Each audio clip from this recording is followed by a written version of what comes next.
For 85 years, Reptile Gardens in Rapid City has seen millions of people walk through its doors. In tonight's Eye on Keloland, Sydney Thorson gives us a look at the history of the city's staple and what's in store for the next 85 years.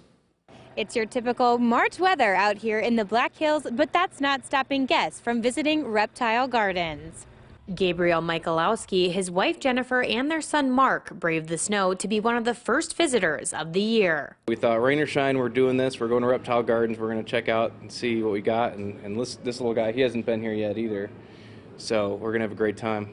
This is Mark and Gabriel's first time visiting the gardens, and you can see the excitement on their faces. Spider. And we've been driving past this for so long, you know, going out to the hills, going out to Mount Rushmore and everything. And every time we'll look by, well, someday we'll see it. We're super excited to see it, and hopefully it'll be the first of a lot of times this summer. Reptile Gardens bring in over 1 million visitors each year. Barbara Mullally works ticket sales. Well, at the time when I started, I was a teacher, and so I would work my summer vacations here at Reptile Gardens. And I enjoy visiting with people, meeting people from all over the country, literally.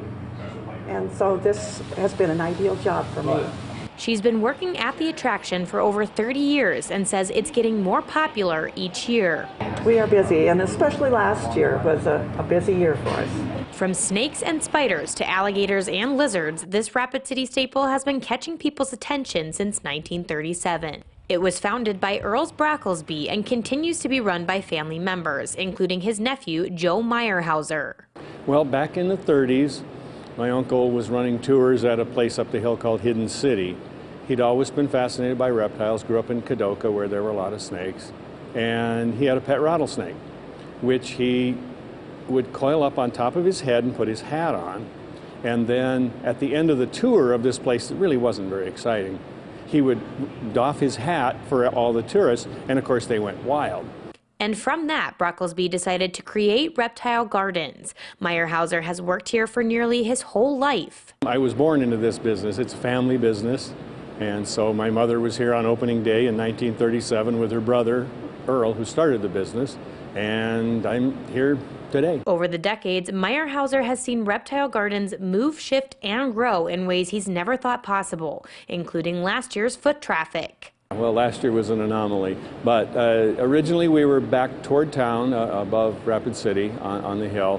When they moved the highway in the early 60s, we moved down here and opened this place in 1965. It gave us a lot more acreage, a lot more room to expand, and we've just continued to expand year after year, and we've kind of become a destination now. As the business gets busier, Meyerhauser hopes to continue seeing visitors like the Michalowskis continue to come back each year. To watch it grow, and it's very gratifying, and the fact that so many people love what we do, it feels really good to our family. And so Meyerhauser's Uncle Earl can be proud of the Rapid City relic that will stick around for many years to come. With Eye on Keloland, I'm Sydney Thorson. Reptile Gardens opened for the season on March 5th. It closes for the winter on November 30th. Up next.